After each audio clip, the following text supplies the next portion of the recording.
చాలామందికి ఇదొక మీరు తెలియక అడిగినా చాలా మంచి మాట అడిగారు, వినండి సరిగ్గా.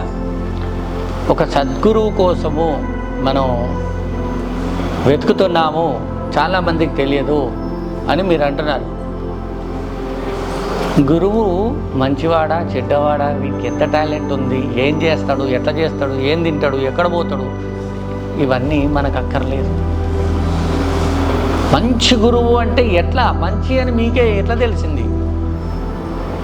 మంచి అని ఎట్లా తెలుస్తుంది? ఒక మాట లాజిక్ మాట్లాడు. ఇప్పుడు ఈయన మంచి ఆయన నిజంగానే మంచోడు, నిజంగా చాలా మంచోడు. ఎందుకంటే ఫస్ట్ వచ్చినప్పుడు ఎక్కడో మీలో ఒకరిలా ఉండేవాళ్ళు, ఇప్పుడు అందరిలో ఒకే ఒక్కడయ్యాడు.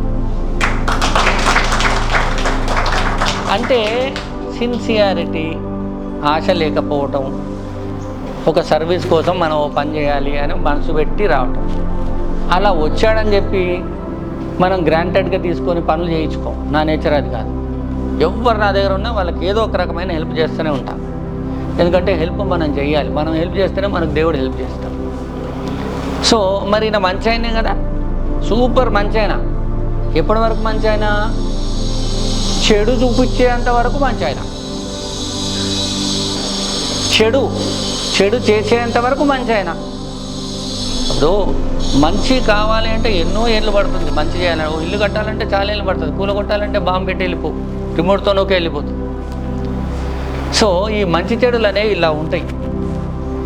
అయితే మీకే ఒక దిక్కు దిశ తెలియక జీవితంలో మతి తప్పి ఏదో ఒక గైడెన్స్ కోసం వెళ్తూ ఉంటప్పుడు నాకెవరన్నా కృపతో నాకేదన్నా బాగుంటే మంచి చేస్తారేమో అని ఆశతో ఉండాలి. కానీ ఈ గురువు దగ్గరికి వెళ్ళిన ఈయనకేమన్నా వచ్చా లేదా, ఈయన ఏం చేస్తాడు అనే ఆలోచన కానీ ఇట్లాంటివి మంచి గురువు చెడ్డ గురువు అని ఉండరండి. అందరూ మంచి గురువులే. కాకపోతే ఇప్పుడు మీకు బాధపడ్డప్పుడు ఏదో బుజ్జగించి పంపించి అదో ఇదోటి ఇస్తే అట్లా కాదండి. మంచి గురువు చెడ్డ గురువు అనేది అసలు నిర్ధారణ చేయకూడదు. మిమ్మల్ని మీకు పరిచయం చేసి జీవితం అంటే తెలిపే గురువే అసలైన గురువు. కానీ నిజంగా అసలు మీరెవరు, ఏంటి, ఎందుకు పుట్టారు, ఎందుకు వచ్చారు, అసలు మీ లైఫ్ టార్గెట్ ఏంటి, మీరు వచ్చిన దానికి ఒక పర్పస్ ఉందా, జీవితం అంటే ఏమిటి అంటే మిమ్మల్ని మీకు పరిచయం చేసేవాడే సరైన గురువు. నేను చెప్పేది ఏమిటంటే ఒక గురువును పరిశోధన ఇదంతా అవసరం లేదు.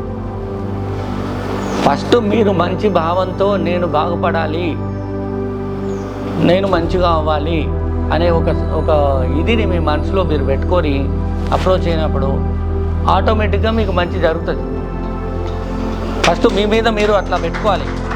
అపనమ్మకాలు అవి అన్నీ లేదు, మనస్ఫూర్తిగా నమ్మాలి. నమ్మితే మనస్ఫూర్తిగా నమ్మాలి, నమ్మకపోతే అసలు నమ్మొద్దు.